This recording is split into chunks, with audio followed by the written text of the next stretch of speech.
میری کہانی کا آغاز اس دن سے ہوتا ہے جب ہم نئے گھر میں شفٹ ہوئے۔ امی ابو بہت خوش تھے کیونکہ یہ گھر ہمیں بہت کم قیمت پر ملا تھا۔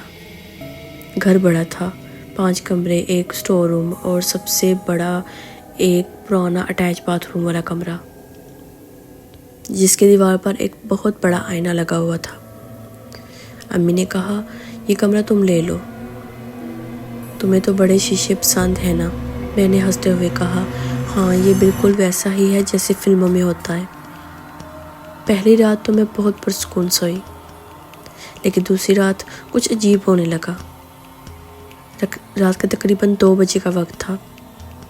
میں نے پانی پینے کے لیے لائٹ آن کی تو اچانک محسوس ہوا کہ شیشے میں میں نہیں بلکہ کوئی اور شکل میری ہی تھی، مگر چہرہ اداس، آنکھوں کے نیچے سیاہ ہلکی اور ہونٹوں پر عجیب سی مسکراہٹ۔